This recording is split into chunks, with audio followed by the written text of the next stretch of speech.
그렇게 이제 또 오해할 수 있죠. 아니 보수 언론에서 말을 막 만드니까 맞습니다. 종교인 과세항에서 김정은에서 그러니까 종교를 싫어하잖아요, 북한이. 그렇죠. 그래서 그럴 수 있을 것 같습니다. 무교인데다가 또 저런 그렇죠. 그 폭력적인 집단이 네. 미사일을 쐈다고 그 어르신들 들으면요, 아 종교인 과세 반대해서 그 발표했구나 이렇게 알아요. 그럴 수 있죠. 네, 맞습니다. J모일보, C모일보, D모일보 이런 데도요. 맞습니다. 알겠습니다. 뭐 다 빠졌어요 보니까. 그러니까 이제 가장 이 문제가 되는 게 뭐냐면 성공회는 미리 내고 있었나요? 성공회는 잘 모르겠는데 내용 국내 있었나요? 이렇게 가톨릭 사제들 같은 경우에는 자진과세 내고 있었죠. 90년도 초반부터 해가지고 그런 이제 근로소득세를 자진으로 과세하고 있었어요. 그리고 불교도 조계종, 다른 천태종, 태고종 이런 데는 잘 모르겠는데 일단 조계종은 자진 과세하고 있는 것만은 분명해요. 그러니까 스스로가 하는 거죠, 사실은. 그게 의무적으로 되지 않아도 하고 있는 거니까. 왜냐하면 이게 스스로 자진 납세를 하면 혜택도 많아요. 그러니까 정부에 예를 들면 세금을 내면 정부의 어떤 여러 가지 보호라든지 보장을 받을 수 있는 기회도 생기는 거거든요. 예를 들면 지금 현재 종교인들이 다 개인 사업자로 돼 있잖아요. 그러니까 직장에 잘 몰라요, 우리는. 그렇게 돼 있습니다. 그러다 보니까 결국 연금도 개인 국민연금에 가입을 해야 되고 의료보험이나 다른 뭐 연금 같은 것도 개인이 내야 돼요, 돈을. 그러니까 예를 들면 직장이 있으면 그 직장에서 뭐 어떤 단체로 등록이 되고 거기에 직원들이 전부 다 세무회계에 참여해서 자진 납세를 하게 되면 그게 하나의 직장으로 인정이 돼서 직장 내에서 일정 부분 보장해 주는 부분이 있는데 지금 전혀 그러지 못하고 있는 거죠. 그러니까 문제는 뭐냐면 이런 거죠. 큰 교회, 대형 교회 목사들은 이렇게 하는 게 자기들한테 이익인 거예요. 세금을 안 내는 게. 왜냐하면 그 엄청나게 많은 돈을 받아요. 억대 연봉을 받는 사람들이 있거든요. 근데 그건 소수에 불과해요, 제가 볼 때는. 그리고 이제 소위 우리가 이제 교회 제일 높은 분을 담임 목사 이렇게 얘기하고 그 밑에 부목사들이 이렇게 있잖아요. 이분들은 가톨릭으로 따지면 이제 본당 신부님, 그 다음에 보좌 신부님. 그렇죠. 근데 이분들은 그 담임 목회자가 받는 연봉에 뭐 좀 정도의 차이는 있을 수 있지만 크게는 10분의 1, 한 5분의 1. 뭐 이 정도 받아요. 그러니까 너무 차이가 많이 나는 거예요. 그러니까 담임 목회자는 큰 교회 그것도 큰 교회 담임 목회자 같은 경우에는 세금을 안 내는 게 본인한테 유리한 거예요. 훨씬 더. 그러니까 엄청나게 역대 연봉을 받으면 저는 세금을 안 내고 있는 거잖아요. 많으니까. 그렇죠. 근데 그 밑에 뭐 2천만 원 연봉, 3천만 원 이 정도 주로 받거든요. 부교역자, 부목사들이. 근데 이분들은 도리어 그 돈에서 또 자기가 연금도 내야 되고 자기가 의료보험비도 내야 되고 이러는 거잖아요. 결국은. 의료보험도 지역 의료보험 가입자가 돼버리니까. 그럼 교회에서 그걸 보조를 안 해줘요. 근데 만약에 이게 회사처럼 하나의 조직이 세금을 내는 조직으로 되면 그 사람들도 자기가 일부 내고 또 교회에서 일부 내고 이러면서 보조를 받을 수 있는 거잖아요. 그러니까 거의 한 90% 이상의 목회자들은 사실은 찬성하고 있어요. 근데 겉으로 말을 못하는 이유는 대형교회 목회자들이 그걸 거부하고 반대하고 있기 때문에 찍힐까 봐 말을 못하는 거예요. 그러니까 우리가 생각할 때 목사들이 다 반대한다. 저는 그렇게 생각하지 않아요. 그렇죠. 스님들도 다 내니까 반대할 이유가 그러니까요. 없고. 그러니까 신부님들도 그렇고. 조그만 교회는 아니면 부교역자라고 소위 이제 부목사 이런 사람들은 전도사 이런 분들은 정말 열악한 환경에서 일을 해요. 그러니까 업무는 엄청나게 많은데 보수는 엄청나게 적은 거죠. 근데 그게 차라리 세금을 내는 기관으로 들어가고 교회가 세무당국의 어떤 감시를 받게 되면 일정 부분 그 사람들한테 개인적인 복지가 좀 더 돌아갈 수 있는 기회가 된다는 거죠. 좋은 거네요. 근데 이제 대형교회 목사들이나 담임 목사들이 반대하고 있는 거죠, 지금. 반대를 해도 이제 시행령 됐는데, 자, 반대를 하니까 이분들을 좀 무마하려고. 이거 빼고 좀 차 빼고 차 띄고 포 띄고 뭐 먹을 게 없는 거 아니에요? 그렇죠. 근데 일단은 이 종교인 과세를 하려고 했던 취지를 좀 처음에 생각해야 될 것 같습니다. 사실은 종교인 과세를 한다고 아까 말씀하셨듯이 이 과세 대상이 되는 사람들이 워낙 사실은 소수예요. 그리고 그 과세해서 징수할 수 있는 세금이 그렇게 큰 규모인 것도 아니고, 그렇지만 조세 형평성을 맞추기 위해서 조세 형평성과 조세 투명성, 그러니까 대한민국에서 감춰진 세금이 있어서는 안 된다라는 이제 그런 그 대원칙이 있는 것이고, 그래서 1968년 초대 국세청장부터 이게 수건 사업이었고 이게 됐고, 그리고 OECD 국가 중에 종교인 과세를 안 하는 나라가 우리나라밖에 없었어요. 그러니까 이 종교인 과세 반대하시면서 이렇게 이건 종교 탄압이라고 기독교 탄압이라고 주장하셨는데, 그러면 그동안에 다른 OECD 국가는 기독교 탄압하고 있었던 거죠. 그런데 OECD 국가 중에 유일하게 종교인에 대해서 종교 단체 같은 경우는 다른 나라도 뭐 비영리법인인가 그럴 테니까 조금 이제 다른 방식의 과세나 그런 걸 하겠지만은 종교인에 대해서는 다 과세를 하고 있었고요. 그래서 지금 이제 이게 우리나라로 왔는데 하나님이 유독 대한민국의 목사님들만, 그것도 큰 교회 목사님들만 편애하시는 건지 모르겠지만 마지막에 기승전 결론도 지금 이 그런 큰 교회를 운영하시는 목사님한테 유리한 입장으로 간 것 같습니다. 그러니까 우리가 세금을 내는 사람이 자, 내가 버는 돈 중에 이 돈은 세금 내고 이 돈은 안 낼래 라고 결정할 수 있는 건 아니잖아요. 그거는 국세청이 판단하는 거 법과 이 명령에 의해서 판단되는 것인데 지금 이제 세금을 내지 않을 과세 대상이 되지 않은 종교활동비에 대한 판단 기준이 각 종교단체에 있는 뭐 당회나 그런 데에서 이렇게 지금 결정되게 돼 있어서 그 구조에서 얼마든지 그분들이 이렇게 이 주장하면은 그게 종교활동비로 비과세 항목으로 빠질 수가 있다라는 게 자, 문제인 것 이 대형교회 목사님이라고 제가 그 생각을 해보고요. 네.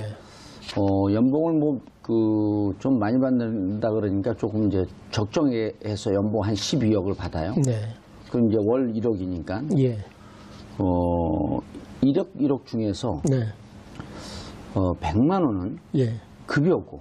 280만 원까지 하셔도 돼요. 280만 원까지 해도 세금 안 내요. 280만 원은 급여고. 예. 이게 280만 원은 복잡하잖아요. 계산하니까 200만 원 할게 200만 원. 네. 이거 빼기가 힘들어요. 200만 원은 급여고 예. 9,800만 원은 종교 활동비로 지급하는 거야. 네네. 그럼 9,800만 원에 대해서 세금을 안 내. 예. 그리고 200만 원도 세금을 안 내. 예. 그렇게 하자는 거예요? 그게 현실적으로 가능한 거죠. 네. 그 이제 그럼 대국민 사기극이네. 그 이제 국정농단 세력이네. 그럼? 종교 활동비에 대해서 비유하시기는 그렇게 비유하더라고요. 그러니까 이거는 기업의 법인카드와 비슷한 거다. 기업에서도 이렇게 어떤 그런 기업 활동하다 보면은 필요한 지출이 있는데 비용으로 거기에- 인정하잖아요. 예, 법인카드. 예. 근데 저는 몇 가지 측면 좀 완벽하게 다른 것 같습니다. 그러니까 첫 번째는 기업 자체가 법인세를 내는 주체라는 말이에요. 기업이 법인세. 기업의 법인은 이미 법인세를 내고 있기 때문에 네. 20몇 프로, 22% 정도, 1% 정도의 법인세를 내고 있기 때문에 네. 법인카드 쓰는 것은 이미 거기서 세금을 내고 있다. 예, 거기서 이제 비용의 처리 부분으로 인정을 해주는 것이지. 예.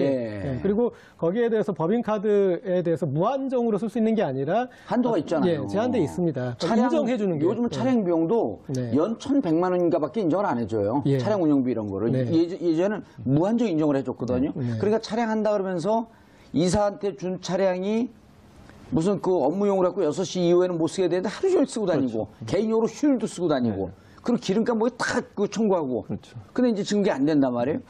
이거 종교활동비일 경우는 비과세다? 그러면 문제가 눈 있는 가리고 거죠. 아웅이죠, 이게. 그렇죠. 왜냐면 이런 거예요. 종교 활동비가 눈 가리고 요즘 말이 바뀌었네. 눈 네. 가리고 야옹. 주잡아야 되니까. 그러니까 법인카드하고 조금 차원이 다른 게 어떻게 생각하시면 되냐면 보통 이제 뭐 교회만 예를 들어볼게요. 예. 제가 교회 목회자의 사례비라고 보통 얘기를 합니다. 우리가 사례비 안에 항목이 여러 가지가 있어요. 아하. 근데 그게 월급이 아니고 이런 거예요. 차량 운영 지원금 얼마 매달, 도서 구입비 얼마, 그 다음에 신방 가는데 드는 교통비 얼마, 그러니까 자녀 학비 얼마. 이런 항목이 식대 엄청나게 얼마, 많아요. 네. 숙직료, 뭐 여비 등 얼마. 네, 사례비 안에 다양한 형태의 항목들이 있는데 그걸 다 지금 우리는 이제 교회를 그냥 목회 활동비가 되고 여기는 종교 활동비가 되는 거죠. 그러니까 그럼 다 안 내는 거네? 그렇죠. 그건 안 내는 거죠. 근데 그건 다 개인이 받는 거예요. 카드를 가지고 가다 쓰는 게 아니라 돈으로 받아요, 직접. 예, 예. 그러니까 목회자가. 예. 그러니까 카드하고 또 다른 개념이에요. 월급 항목처럼 그냥 있는 거죠. 있는 거예요. 월급 항목에 항목만 다른 거고 예. 그걸 이제 목회 활동비로 통틀어서 얘기를 하는 거죠. 그럼 결국 뭐 지금 말씀하신 거 받은 돈의 90% 이상을 그냥 비과세로 할 수 있는 거죠. 왜냐면 항목만 바꿔주면 돼요. 준 돈은 똑같이 주면서. 저걸 보고 설명하면 아주 좋을 것 같아요. 예. 어느 분이 하실래요? 가위바위보 하실래요? 방금 이제 그런 얘기하신 그런 내용이고요. 지금 이 비과세 항목이 있는데 마지막에 이제 소득에서 제외되는 저 목회 활동비라는 예, 과세 비과세는 일단 네. 그 급여로 받는 것 중에 예, 예. 그렇죠. 급여로 받는 것 중에 과세가 되는 생활비, 항목과. 사례비 이런 등등 상여금 등등 여기다 세금을 매기고 네. 비과세는 본인 학자금, 본인 차량 유지비 이건 한도가 있네요. 네. 월 20만 원 이하, 출산 및 보육비 6세에 월 20만 원 이하, 사택 지원 이런 등등은 비과세 세금을 네. 세금에서 제외하는 거예요. 저 부분은 이제 이 기본적인 근로소득세의 어떤 그런 그 기준에 원칙과 근거해서. 거의 이제 비슷한 것 같고요. 소득에서 제외되는 그 목회 활동비를 저거를 목회 활동비를 누가 판단하느냐 그게 제일 관건인 것 같습니다. 예. 그러니까 만약에 우리가 기업에서도 이런 활동비를 세금을 낼 돈인지 안 낼 돈인지를 기업이 판단하게 한다면 말이 말이 안 되는 안 되지 않습니까? 그런데 저 목회활동비를 종교단체가 판단할 수 있게 하는 이게 핵심인 것 같고요. 그리고 목회활동비라는 이 명목이 너무나 포괄적일 수 있습니다. 이를테면 그 목사님 댁에 집에 난방비가 말하면 아니 목사님이 거기서 기도를 열심히 할 수 있게 난방이 돼야지 않겠느냐. 그러면 목회활동비를 해석을 할 수 있는 여지가 있지 않습니까? 여러 가지의 어떤 그런 사적인 그런 영역들을 목회활동비로 뭉뚱그릴 수가 있는 여지가 있어서 제가 예전에 다니던 교회의 목사님은 뭐 부정적으로 묘사하려는 게 아니라 이제 여기서 활동하면은 신도들도 있고 눈이 많으니까 해외 여행을 자주 다니세요. 해외 여행을. 근데 해외 여행을 해외 선교비. 늘 해외 선교 활동이라 그러셔요. 그 눈을 이렇게 많이 쳐다보고 목사님 정말 선교 활동 하셨어요? 그럼 눈을 싹 이렇게 피해요. 그러면서 저한테 그래요. 악마는 디테일에 있다. 근데 그런 데다 목회 활동도 그 들어가는 목회 거죠. 활동이라 하면 종교 활동이라고 하면 안 내는 거 아니에요? 비행기 쌌고. 그래서 이제 대부분 연예인이나 스포츠 선수나 이런 사람들이 그러니까 그 비용이 어느 정도에 들어가는지에 대해서 이 가늠하기 한도를 힘들 때 정하잖아요. 그때 이제 원칙을 정해서 그 원칙 안에서 하지 않습니까? 그러니까 목회 활동비라는 것도 어떻게 보면은 비유하자면 그런 이제 연예인이나 스포츠 스타들이 우리가 비용 인정을 해주는 그 범위 안에서 해주면 살 수 있는데 지금처럼 어느 정도 어떤 금액인지 그리고 어떤 식으로 증빙해서 그것을 할 것인지 그런 거에 대한 세부 규정이 명확하지 않은 상태에서 그것을 그리고 권한을 어떤 세금에 대한 권한을 그쪽 종교단체로 넘겨버린 것은 이건 이해하기 힘든 조치인 것 같습니다. 앞으로 이제 어쨌든 개정이 좀 돼야 되겠네요. 예를 들어 목사님이 아니라 교수님 이렇게 하면 어떨까요? 예. 예를 들어 A라고 하는 교회에 성직자 숫자가 있을 거 아니에요. 예. 또 신도 숫자가 있을 거 아니에요. 등록 신도들이 있잖아요. 예. 등록 신도에 비례해서 그 상한선을 만들어 놓는 거예요. 우리 교회가 1000명이다. 예. 그럼 상한선을 월 종교 활동비로 한 100이나 150 정도 하는 기준을 만들어 놓고 그 모니터링 하면 나올 거 아니에요. 샘플링 하면. 그래서 1000명일 경우에 월 100만 원이다. 목회 활동비. 그럼 10,000명이 되면 10배로 1000만 원이 되는 게 아니고 예. 그렇다고 10배 종교 활동을 하는 건 아니잖아요. 그렇죠. 그거에 따라서 숫자가 늘어나는 거에 따라서 상한액을 좀 만들어 놓는 게 그렇게 합리적이지 않을까요? 그것도 하나의 방법이 될 수 있겠네요. 예. 지금 정의님 말씀하신 것처럼 아예 그냥 숫자에 따라서 일정 부분 정부가 상한선을 정해놓는 거죠. 그 이상의 목회 활동은 더 이상 비과세가 아니다. 과세를 하겠다라고 하는 그것도 좋은 방법인 것 같고.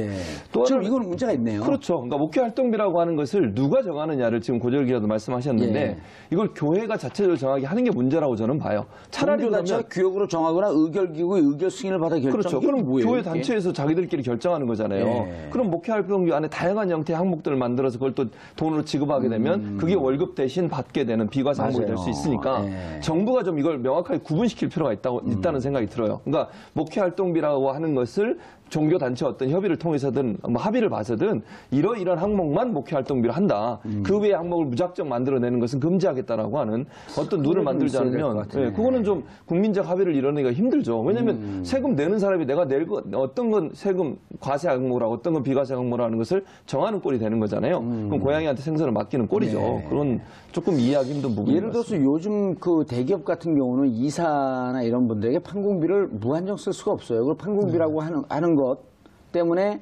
상한액이나 이렇게 인정되는 부분이 많이 없기 때문에 예를 들어서 연봉 10억인 이사가 있다. 그럼 판공비로 우리 회사의 활동을 위해서 더 써라 하면서 한 2억이고 3억이 그 사람 급여로 줘요. 급여로 주면 그 3억 부분에 대해서 영수증을 증빙을 해갖고 회사에 내야 되는데 자 이렇게 3억 늘어나는 것만큼 개인이 소득세 내는 거거든요. 이건 다 그러니까 소득이 발생하고 돈이 이동하는데 세금이 다 있는 거예요. 그렇죠. 근데 종교단체가 무한정으로 허용을 했다? 거기다가 이제 또 종교법인하고 그러니까 이 단체와 종교인을 좀 분리해서 좀 생각을 해볼 필요가 있을 것 같은데 그러면 이제 이 양당 간에 왔다 갔다 하면서 여러 가지 형태의 어떤 세금을 피하는 방식이 가능할 것 같습니다. 그리고 이제 종교법인 같은 경우는 지금도 비과세죠. 주차 영업을 하거나 아니면 그 안에 카페라거나 이런 거에서 그러니까 소득은 발생하는데 이제 거기에 세금이 매겨지지 않는 그런 부분들이 있고 그다음에 이제 이런 수물 구석들이 많이 생겨버리면 거기에 많이 문제가 될 수 있을 것 같습니다. 그리고 뒤에 이제 사실은 목회자분들에게 많은 소득이 되는 게 뭐 부흥회비나 그다음에 이제 뭐 신방비나 이렇게 그때그때 발생하는 그런 용역에 대한 어떤 사례비인데 이런 부분들이 훨씬 더 배꼽이 더 클 수 있는데 그 중요한 소득에 대해서 제외되게 되는 거죠. 예. 그 교수님, 예. 요즘 이제 대형 교회 가보면요, 교회를 져놓고 뭐 1층, 2층, 3층 이런 데다가 프랜차이즈 카페도 들어오기도 하고요. 카페를 하죠. 예. 그럼 카페를 들어오게 되면 임대를 할 거 아니에요. 임대를 임대도 하죠. 소득 사업이거든요. 그렇죠. 소득 본인들이 또 교회 신도들을 위해서 와서 커피 마시라면서 싸게 1,500원, 2,000원 싸게 맞습니다. 받으면서 네. 실제로 카페를 운영하는 경우도 운영하는 있고요. 경우 많죠. 자, 지금 종교 법인에다가 과세하는 경우는 전 세계 어느 나라도 없죠. 그렇죠. 법인은 없습니다. 법인 과세는 없단 개인한테 말이에요. 하는 거죠. 예, 개인한테 하는 종교인한테. 거죠. 맞습니다. 그래서 11조나 뭐 이런 거 세금을 안 내는 건데 내는 거죠. 뭐죠 불전함. 예, 예. 불전함에 넣는 것도 이제 세금을 안 내는 거죠. 안 하고 예, 그러나 맞습니다. 지금 같은 교회나 종교단체가 영리 활동을 한다. 예. 그건 세금 매겨야 되는 거 아니에요? 매겨야 되죠. 그래서 어떻게 편법을 쓰냐면요. 그걸 예. 돈 주고 산다고 안 그래요. 그러니까 먹고 자기가 성심성의껏 헌금한다고 얘기해요. 그 통을 하나 만들어 놓는 거예요, 거기다가. 그러니까 가격을 붙이지 않아요. 예를 들면 이름을 붙여줘야겠네. 꼼수통. 예를 들면 가게 같은 데 가면 예. 아메리카노 얼마 이렇게 쓰지 않습니까? 그게 예. 없어요, 아예. 그러니까 메뉴만 있고 자기가 자발적으로 먹고 감사해서 거기다 1,000원 더 그러면서 넣고 거기다 써놓죠. 옆집에는 커피가 5,000원. 옆집에 커피가 5,000원. 저는지 모르겠습니다. 왜 교회들이 그렇게 편법을 쓰는 거죠? 그러니까 사실은 영리합동이 되는 건데 그 예. 선교비라고 얘기를 하는 거예요. 이거는 그냥 자발적으로 자원봉사하는 사람들이 커피를 만들어서 주고 그걸 먹는 사람은 감사해서 그냥 선교비로 얼마를 내겠다. 이런 식으로 하다 보니까 이 헌금이 돼버리는 거예요. 이 자체가. 지금 이제 시뮬레이션을 좀 해보면, 예. 그러니까 이제 봉도사님이 좀 나쁜 마음을 먹고 내가 한번 상속세를 한번 빠져나가 보겠다. 그러면 지금 이제 목사 안수를 받으시는 거예요. 예. 목사 안수를 받아서 그래서 그 교회 건물을 지어가지고 모든 재산을 거기다가 이제 때려 넣는 거죠. 지금 우리나라 같은 경우에 때리면 좀 아프잖아요. 그냥 놓지 못했잖아요. 그런데 거기에 그런 다음에 또 자녀분에게 목사 안수를 준 다음에 그 교회를 넘기면 그 다음에 그 교회에 있는 여러 가지 자산을 그런 종교 활동비로 자녀에게 간다면 이 과정에서 세금이 발생할 요인이 없는 거예요. 대한민국 좀 그 재력 있는 사람들이 이 방송 들으면 어떡하려고 그런 편법을 알려주세요. 그러니까 지금 목사님들은 재벌 보면서 좀 웃을 것 같아요. 왜 이렇게 쉬운 방법이 있는데 실제 명성교회에서 그렇게 교회를 넘겨버리지 않았습니까? 그렇죠. 그리고 하나. 아들이 또 하나예요, 이름이. 팀 하나. 그래서 아들 볼 때 하나님 그러면. 너무 못 때려요. 이름이 하나예요. 그거는 진짜 하나님에 대한 모독 아니에요?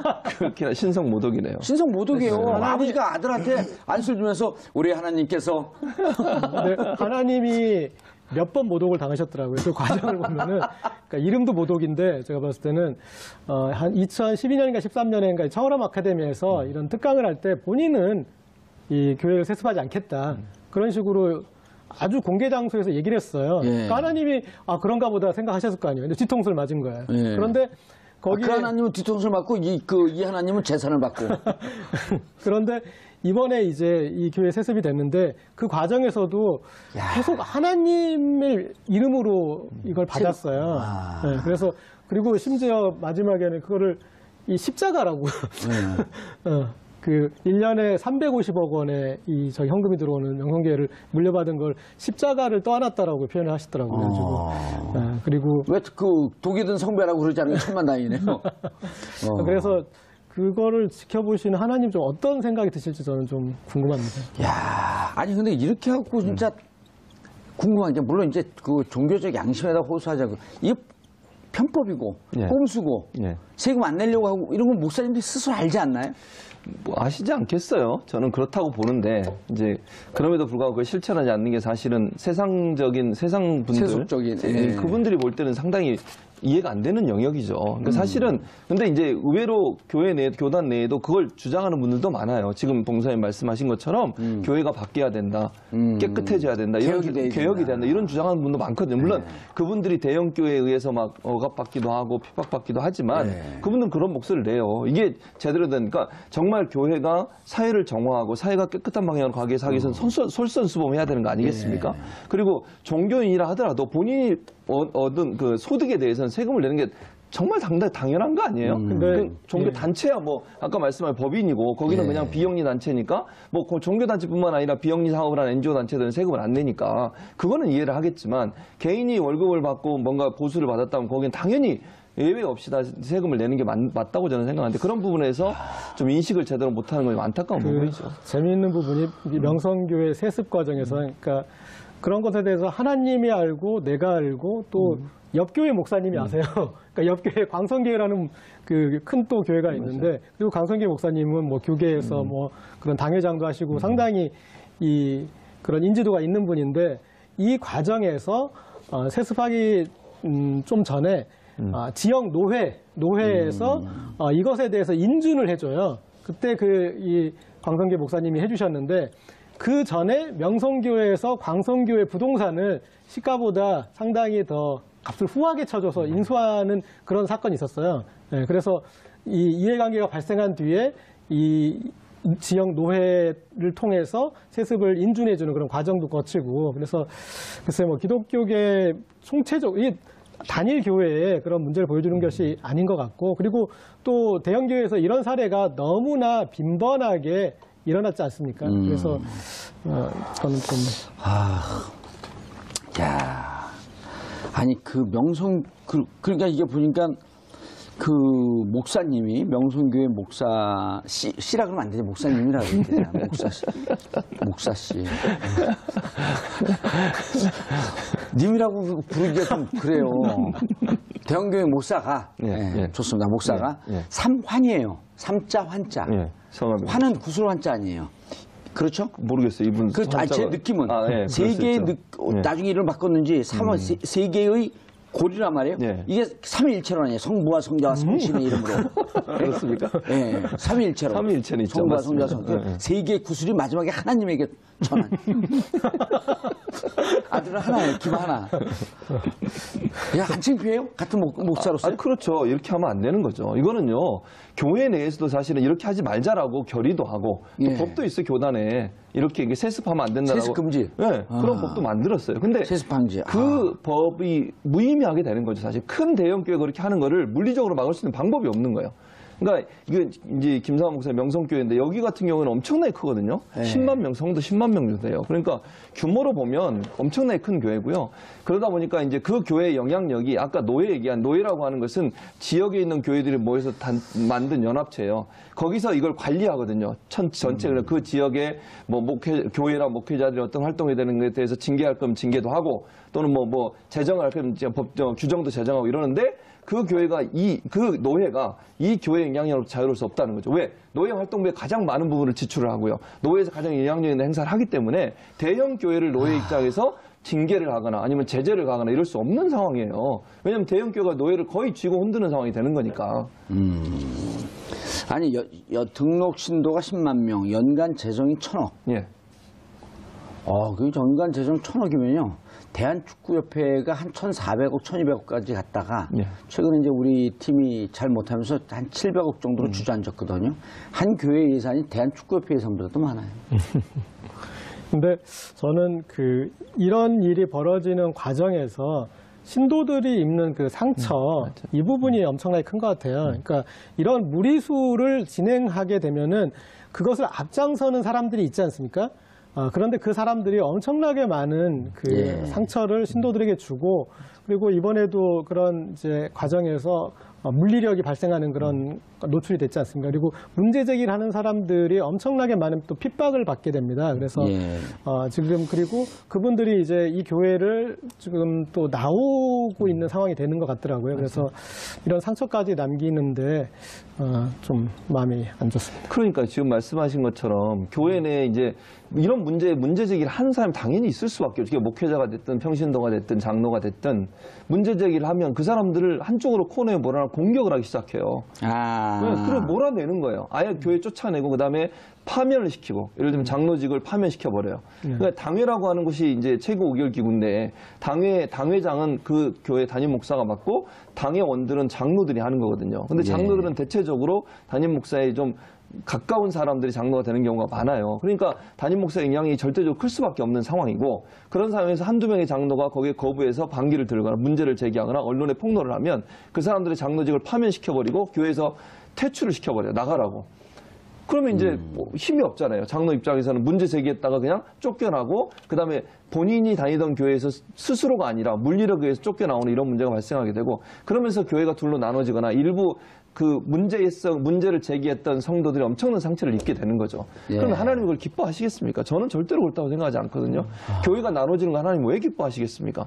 그리고 부정과 비리를 가장 싫어하시는 분이 예수님이고 하나님이신데 공의와 정의가 강물처럼 흐르게 하라는 게 성경에 있는 말씀이잖아요.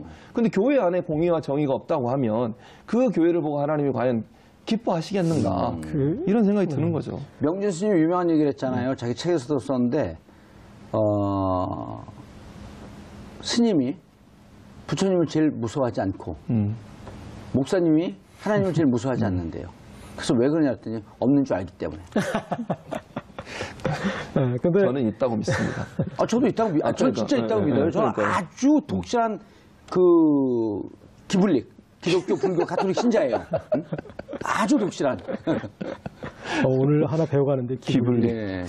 네. 그런데 그 천주교 만주교로 바꾼다 그러잖아요. 천주교 하니까 맨날 1,000원밖에 안 들어온다 그래갖고 만주교로 바꾼다. 이왕 바꿀 거 억주교회로. 그 헌금을 억울하네요. 네, 근데 그런 측면이 있는 것 같습니다. 우리나라에 있는 성당 중에 혹은 사찰 중에 단기간에 급성장한 성당 사찰은 거의 없어요. 근데 유독 교회만 단기간에 급성장한 교회들이 있는 겁니다. 그러니까 불과 20, 30년 만에 혹은 10년 만에도 그렇다면은 그때 이제 이 교회가 누구 거냐? 그때 하나님 거라는 생각을 별로 안 하시는 것 같아요. 이 교회는 내 거야라는. 그러면서 싸움이 시작되는 그렇죠. 거죠. 예. 목사님이 이 교회는 내 거야라고 생각하시니까 그 교회 회계에서도 문제가 되고 상속도 하고 싶어지는 거죠. 저희 옛날에 제 지역구에 한 교회가 있는데 그 목사님이 욕심을 좀 부리셨어요. 이제 지역구 안 돌아가실 건가요? 저는 이제 지역구 국회의원들이 지금 사면복권 국회의원 안 해요. 국회의원 안 하게 됐어요. 네. 방송. 예. 방송을 통해서 좀 마음 놓고. 마음 놓고. 예. 근데 그 목사님이 너무 욕심을 내니까 그 교회 장로회에서 장로회가 최고 의결기구 아니에요? 그렇죠. 네, 당연히. 장로에서 그 목사님 쫓아냈어요. 근데 장로회 그 의장이라는 뭐라 해요? 장로회 회장? 회장이라고 그러겠죠. 예, 그분도 회장. 영향력이 있잖아요. 그렇죠. 목사님하고 버금가는. 네. 그 회장이 또 동생이었어요. 그럼에도 불구하고 이 장로에서 목사님과 동생을 내쫓았어요. 그래서 제가 박수를 보냈어요. 이렇게 민주적인 보내고 나니까 교회 부흥이 잘 돼갖고 뭐 2배로 늘어나요, 신도가. 그러니까 사실 이렇게 욕심내면 신도들이 그 심판해야 되거든. 그렇죠. 맞아요. 근데 그런 구조가 안 돼 있잖아요, 안 돼 있죠. 지금. 네. 그러니까 왜냐면 신도들은 그러니까 우리나라의 그 기독교가 좀 부정적으로 하는 게 뭐냐면 그 기복신앙 비슷한 게 좀 남아 있어요 아직도 많은 분들이 자기의 복을 기원하는 그러면서 목사를 하나님과 동일시하는 신성화하고 그런 이미지가 남아 있어요. 특히 이제 연세 많으신 분들은 예전에 신앙생활 때 그렇게 배웠거든요. 사실 교회가 그렇게 가르쳤어요. 하나님의 대리자고 하나님은 직접 볼 수 없으니까 목사님이 하나님의 대리자 역할을 하는 것처럼 이미지가 심겨져 왔어요. 아주 오래전인가 기독교 처음 들어왔을 때 그런 이미지 때문에 사실은 목사님이 잘못한 것을 성도가 뭐라고 하는 것은 잘못됐다. 이런 이미지가 있어요. 금기시대 있죠. 그러면서 목사님은 누가 유일하게 하나님만 심판할 수 있다. 뭐 이런 거예요. 그 예를 드는 게 다윗을 예를 많이 드는데 사울 왕과 다윗 왕이 성경 얘기를 해야 되는데 이스라엘의 초대 왕이 사울 왕입니다. 예, 그 다음에 이렇게 했으면 안 돼요. 그걸 예를 들면서 어쨌든 그걸 예를 들면서 다윗이 사울을 죽일 수 있는 기회가 있었어요. 그런데도 안 죽였거든요.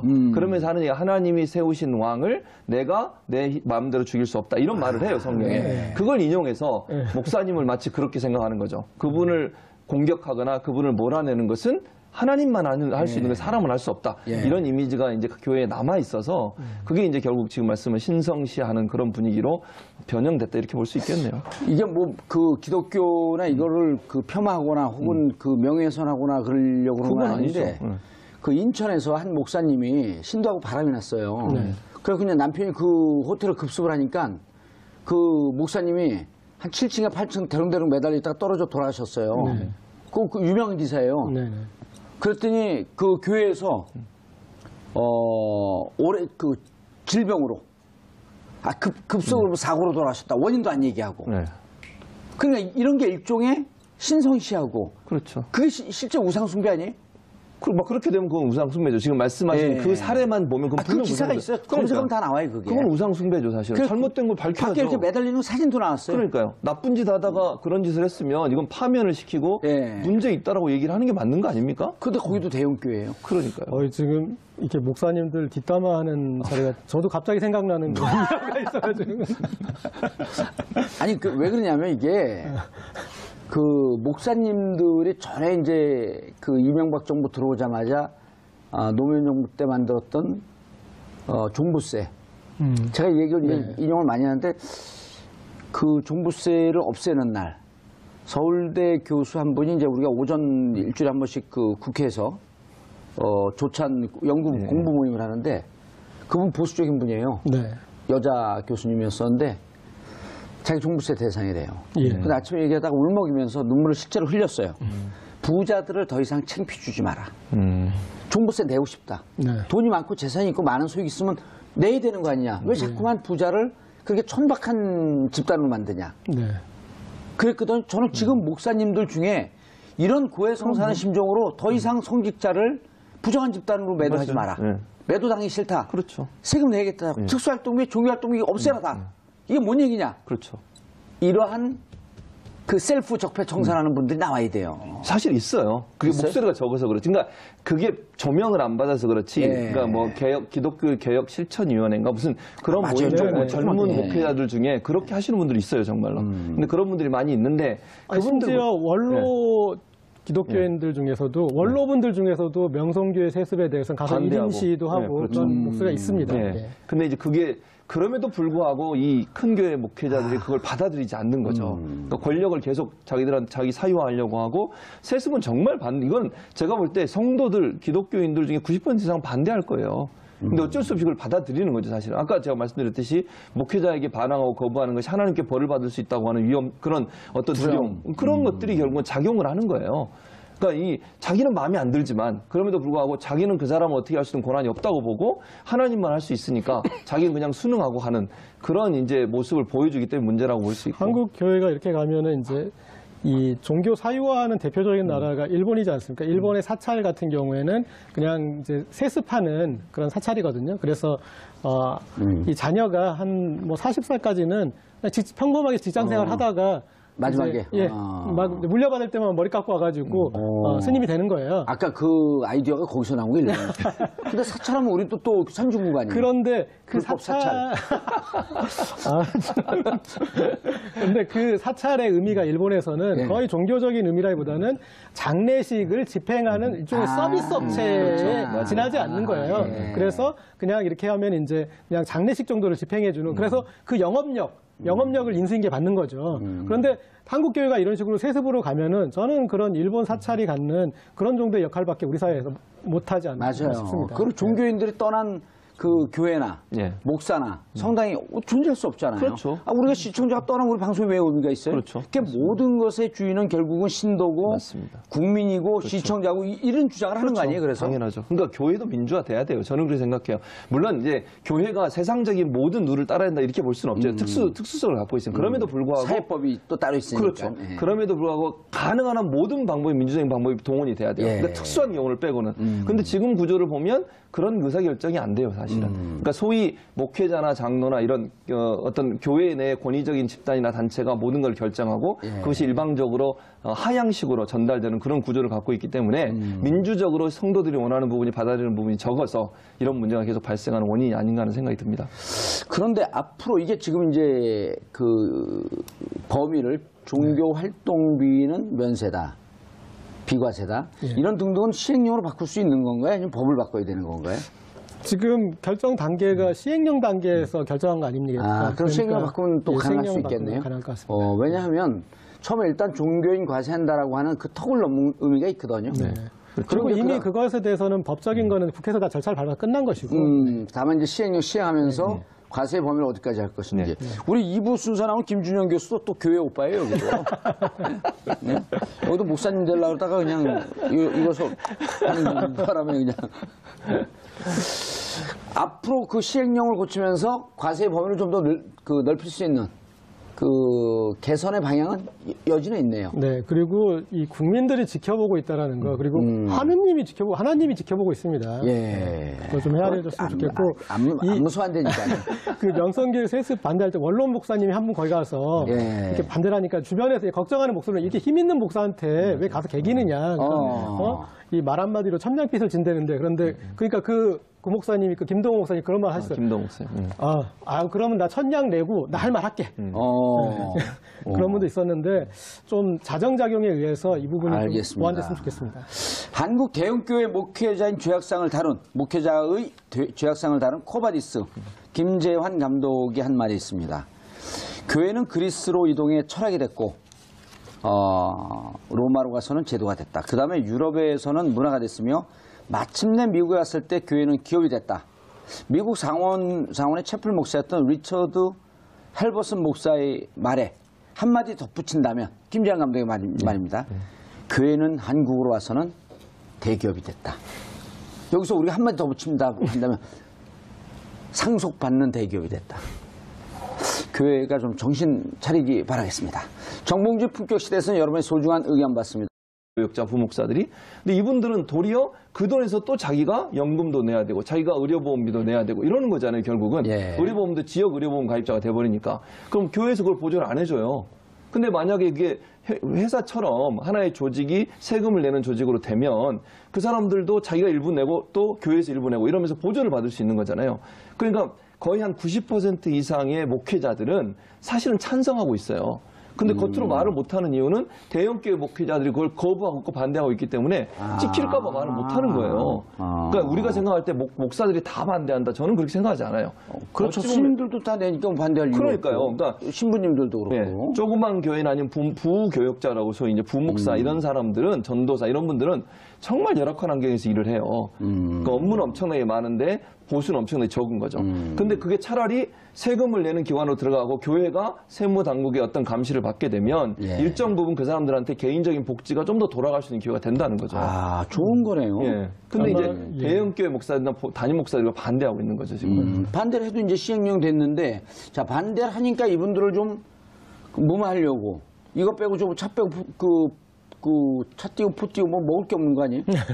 그렇죠. 근데 일단은 이 종교인 과세를 하려고 했던 취지를 좀 처음에 생각해야 될 것 같습니다. 사실은 종교인 과세를 한다고 아까 말씀하셨듯이 이 과세 대상이 되는 사람들이 워낙 사실은 소수예요. 그래서 그 과세해서 징수할 수 있는 세금이 그렇게 큰 규모인 것도 아니고 그렇지만 조세 형평성을 맞추기 위해서 조세 형평성과 조세 투명성, 그러니까 대한민국에서 감춰진 세금이 있어서는 안 된다라는 이제 그런 그 대원칙이 있는 것이고 그래서 1968년 초대 국세청장부터 이게 수건 사업이었고 이게 됐고 그리고 OECD 국가 중에 종교인 과세를 안 하는 나라가 우리나라밖에 없었어요. 그러니까 이 종교인 과세 반대하시면서 이렇게 이건 종교 탄압이라고 기독교 탄압이라고 주장하셨는데 그러면 그동안에 다른 OECD 국가는 기독교 탄압하고 있었던 거죠. 그런데 OECD 국가 중에 유일하게 종교인에 대해서 종교 단체 같은 경우는 다른 나라도 뭐 비영리법인인가 그럴 테니까 좀 이제 다른 방식의 과세나 그런 걸 하겠지만은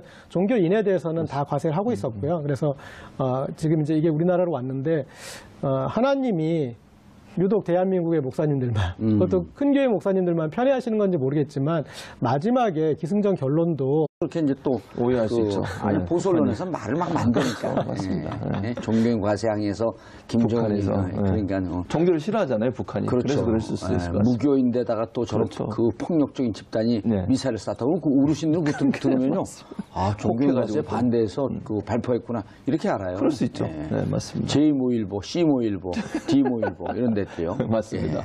알겠습니다. 뭐가 뭐 다 빠졌어요 보니까. 그러니까 이제 가장 이 문제가 되는 게 뭐냐면 성공회는 미리 내고 있었나요? 성공회는 잘 모르겠는데 내용 국내 있었나요? 이렇게 가톨릭 사제들 같은 경우에는 예. 자진 과세내고 있었죠. 90년도 초반부터 해가지고 그런 이제 근로소득세를 자진으로 과세하고 있었습니다. 그리고 불교도 조계종, 예. 다른 천태종, 태우종 이런 데는 잘 모르겠는데 일단 조계종은 자진 과세하고 있는 것만은 분명해요. 그러니까 스스로 가는 거죠, 사실은. 그게 의무적으로 되지 않아도 하고 있는 거니까. 예. 왜냐하면 이게 스스로 자진 납세를 하면 혜택도 많아요. 그러니까 정부에 예를 들면 세금을 내면 정부의 어떤 여러 가지 보호라든지 보장을 받을 수 있는 기회도 생기는 거거든요. 예를 들면 지금 현재 종교인들이 다 개인 사업자로 돼 있잖아요. 그러니까 직장에 아, 잘 몰라요, 우리는. 그렇게 돼 있습니다. 그러다 보니까 결국 연금도 개인 그 국민연금에 가입을 해야 되고 의료보험이나 다른 뭐 연금 같은 것도 개인이 내야 돼요, 돈을. 그러니까 예를 들면 직장이 있으면 그 직장에서 뭐 어떤 단체로 등록이 되고 거기에 직원들이 전부 다 세무회계에 참여해서 자진 납세를 하게 되면 그게 하나의 직장으로 인정이 돼서 직장 내에서 일정 부분 보장해 주는 부분이 있는데 지금 전혀 그러지 못하고 있는 거죠. 그러니까 문제는 뭐냐면 이런 거죠. 큰 교회, 대형 교회 목사들은 이렇게 하는 게 자기들한테 이익인 거예요. 세금을 안 내는 게. 왜냐하면 그 엄청나게 많은 돈을 받아요. 억대 연봉을 받는 사람들이 있거든요. 근데 그건 소수에 불과해요, 제가 볼 때는. 그리고 이제 소위 우리가 이제 교회 제일 높은 분을 담임 목사 이렇게 얘기하고 그 밑에 부목사들이 이렇게 있잖아요. 이분들은 가톨릭으로 따지면 이제 본당 신부님, 예. 그다음에 보좌 신부님. 예, 그렇죠. 이렇게. 근데 이분들은 그 담임 목회자가 받는 연봉에 뭐 좀 정도의 차이는 있을 수 있지만 크게는 10분의 1, 한 5분의 1. 뭐 이 정도 받아요. 그러니까 너무 차이가 많이 나는 거예요. 그러니까 담임 목회자, 큰 교회 그것도 큰 교회 담임 목회자 같은 경우에는 세금을 안 내는 게 본인한테 유리한 거예요. 훨씬 더. 그러니까 엄청나게 역대 연봉을 받으면 저는 세금을 안 내고 있는 거잖아요. 많으니까. 그렇죠. 근데 그 밑에 뭐 2천만 원 연봉, 3천만 원 이 정도 주로 받거든요. 부교. 그 업무용으로 갖고 6시 이후에는 못 쓰게 되는데 하루 종일 쓰고 다니고 개인용으로 휴일도 쓰고 다니고 그리고 기름값 뭐 다 그 청구하고. 그렇죠. 근데 이제 지금 그게 안 된단 말이에요. 이거 종교활동비일 경우는 비과세다? 그러면 문제가 눈 되는 가리고 거죠. 아웅이죠, 이게. 그렇죠. 왜냐면 이런 거예요. 정규활동비가. 눈 가리고 요즘 막 말이 바뀌었네. 눈 가리고 야옹. 주잡아야 되니까. 그러니까 법인카드하고 조금 차원이 다른 게 어떻게 생각하시면 되냐면 보통 이제 뭐 교회만 예를 들어볼게요. 예. 제가 교회 목회자의 사례비라고 보통 얘기를 합니다. 우리가 사례비 안에 항목이 여러 가지가 있어요. 아하. 근데 그게 월급이 아니고 이런 거예요. 차량 운영 지원금 얼마 매달, 도서 구입비 얼마. 그다음에 신방 가는데 드는 교통비 얼마. 그러니까 자녀 학비 얼마. 이런 항목이 엄청나게 얼마. 많아요. 네. 그러니까 숙직료, 뭐 여비 등 얼마. 네, 사례비 안에 다양한 형태의 항목들이 있는데 그걸 다 지금 이게 우리는 이제 교회를 그냥 목회 활동비가 되고 이게는 종교 활동비가 되는 거죠. 그럼 다 안 내는 거네? 그렇죠. 그걸 안 내는 거죠. 근데 그건 다 개인이 받는 거예요. 카드를 가지고 가서 쓰는 게 아니라 돈으로 받아요, 직접. 예. 그러니까 목회자가. 그러니까 카드하고 또 다른 개념이에요. 월급 항목처럼 그냥 있는 거죠. 있는 거예요. 월급 항목에 항목만 다른 거고 그걸 이제 목회 활동비로 통틀어서 얘기를 하는 거죠. 그럼 결국 뭐 지금 말씀하신 거 받은 돈의 90% 이상을 그냥 비과세로 할 수 있는 거죠. 왜냐면 항목만 바꿔주면 돼요. 준 돈은 똑같이 주면서. 저걸 보고 설명하면 아주 좋을 것 같아요. 예. 어느 분이 하실래요? 가위바위보 하실래요? 방금 이제 그런 얘기하신 그런 내용이고요. 지금 이 비과세 항목이 있는데 마지막에 이제 소득에서 제외되는 저 목회 활동비라는 예, 과세 비과세는 일단 네. 그 급여로 받는 것 중에 그렇죠. 급여로 받는 것 중에 과세가 되는 생활비, 항목과 사례비 이런 등등 상여금 등등 여기다 세금을 매기고 네. 비과세는 본인 학자금, 본인 차량 유지비 이건 한도가 있네요. 네. 월 20만 원 이하, 출산 및 보육비 6세 이하 월 10만 원 이하, 사택 지원 이런 등등은 비과세 세금에서 제외하는 거예요. 저 부분은 이제 이 기본적인 근로소득세의 어떤 그런 그 기준에 원칙과 근거해서 거의 이제 비슷한 것 같고요. 소득에서 제외되는 그 목회 활동비를 저거를 목회 활동비를 누가 판단하느냐 그게 제일 관건인 것 같습니다. 그러니까 만약에 우리가 기업에서도 이런 활동비를 세금을 낼 돈인지 안 낼 돈인지를 기업이 판단하게 한다면 말이 말이 안 됩니다. 안 되지 않습니까? 그런데 저 목회활동비를 종교단체가 판단할 수 있게 하는 이게 핵심인 것 같고요. 그리고 목회활동 지금 이 그런 큰 교회를 운영하시는 목사님한테 유리한 입장으로 간 것 같습니다. 그러니까 우리가 세금을 내는 사람이 자 내가 버는 돈 중에 이 돈은 세금 내고 이 돈은 안 낼래 라고 결정할 수 있는 건 아니잖아요. 그거는 국세청이 판단하는 거 법과 이 명령에 의해서 판단되는 것인데 지금 이제 세금을 내지 않을 과세 대상이 되지 않은 종교활동비에 대한 판단 기준이 각 종교단체에 있는 뭐 당회나 그런 데에서 이렇게 지금 결정되게 돼 있어서 그 구조에서 얼마든지 그분들이 이렇게 이 주장하면은 그게 종교활동비로 비과세 항목으로 빠질 수가 있다라는 게 자, 문제가. 이 대형교회 목사님이라고 제가 그 생각을 해보고요. 네. 연봉을 뭐 좀 많이 받는다 그러니까 조금 이제 적정해서 연봉 한 12억을 받아요. 네. 그럼 이제 월 1억이니까 예. 1억 중에서 네. 100만 원은 예. 급여고 280만 원까지 하셔도 돼요. 280만 원까지 해도 세금 안 내요. 280만 원은 급여고 예. 이게 280만 원 하면 복잡하잖아요. 계산하니까 200만 원 할게 200만 원. 이거 빼기가 힘들어요. 200만 원은 급여고 예. 9,800만 원은 종교 활동비로 지급하는 거야. 네네. 그럼 9,800만 원에 대해서 세금을 안 내. 예. 그리고 200만 원도 세금을 안 내. 예. 그렇게 하자는 거예요? 그게 현실적으로 가능한 거죠. 네. 그 이제 그럼 대구미 사기극이네. 그 이제 국정농단 세력이네요. 그럼? 종교 활동비에 대해서 비유하시기는 그렇게 비유하더라고요. 그러니까 이거는 기업의 법인카드와 비슷한 거다. 기업에서도 이렇게 어떤 그런 기업 활동하다 보면은 필요한 지출이 있는데 비용으로 거기에- 인정하잖아요. 예, 법인카드. 예. 근데 저는 몇 가지 측면 좀 완벽하게 다른 것 같습니다. 그러니까 첫 번째는 기업 자체가 법인세를 내는 주체라는 말이에요. 기업이 법인세. 기업의 법인은 이미 법인세를 내고 있기 때문에 네. 20몇 프로에 22% 정도, 1% 정도의 법인세를 내고 있기 때문에 네. 법인카드 쓰는 것은 이미 거기서 세금을 내고 있다. 예, 거기서 이제 비용의 오. 처리 부분으로 인정을 해주는 것이지. 예. 예, 그리고 거기에 대해서 법인카드에 대해서 무한정으로 쓸 수 있는 게 아니라 한도가 있잖아요. 예, 제한돼 있습니다. 인정해주는 게 요즘 차량 비용도 네. 연 1,100만 원인가밖에 인정을 안 해줘요. 예. 차량 운영비 이런 거를. 네. 예전에는 무한정 인정을 해줬거든요. 그러니까 차량 한다 그러면서 이사한테 준 차량이 무슨 비라는 그 이 명목이 너무나 포괄적일 수 있습니다. 이를테면 그 목사님 댁에 집에 이 뭐 난방비가 말하면 아니 목사님이 거기서 기도를 열심히 할 수 있게 난방이 돼야지 않겠느냐. 그러면 목회 활동비를 해석을 할 수 있는 여지가 있지 않습니까? 여러 가지의 어떤 그런 사적인 그런 영역들을 목회 활동비로 뭉뚱그릴 수가 있는 여지가 있어서 제가 예전에 다니던 교회의 목사님은 뭐 부정적으로 묘사하려는 게 아니라 이제 여기서 활동하면은 신도들도 있고 눈이 많으니까 해외 여행을 자주 다니세요. 해외 여행을. 근데 해외 여행을 해외 선교비. 늘 해외 선교 활동이라 그러셔요. 그 눈을 이렇게 많이 쳐다보고 목사님 정말 선교 활동 하셨어요? 그럼 눈을 싹 이렇게 피해요.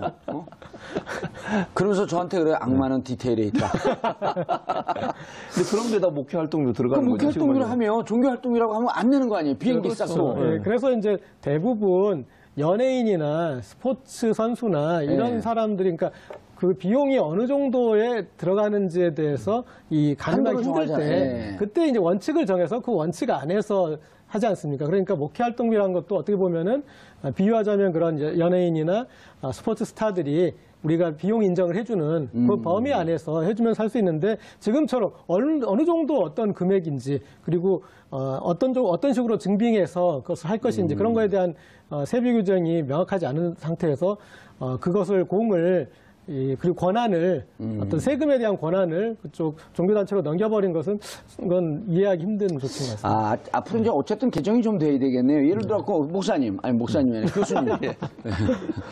이렇게 하면 어떨까요? 예. 예를 들어 A라고 하는 교회에 성직자 숫자가 있을 거 아니에요. 예. 또 신도 숫자가 있을 거 아니에요. 등록 신도들이 있잖아요. 예. 등록 신도에 비례해서 그 상한선을 만들어 놓는 거예요. 우리 교회가 1,000명이다. 예. 그럼 상한선을 월 종교 활동비로 한 100이나 150 정도 하는 기준을 만들어 놓고 그 모니터링 해보면 나올 거 아니에요. 샘플링 하면. 그래서 1,000명일 경우에 월 100만 원이다. 목회활동. 이거는 10,000명이 되면 10배로 1,000만 원이 되는 게 아니고 예. 그렇다고 10배 종교활동을 하는 건 아니잖아요. 그렇죠. 그거에 따라서 숫자가 늘어나는 거에 따라서 상한액을 좀 만들어 놓는 게 그렇게 합리적이지 않을까요? 그것도 하나의 방법이 될 수 있겠네요. 예. 지금 정의님 말씀하신 것처럼 아예 그냥 숫자에 따라서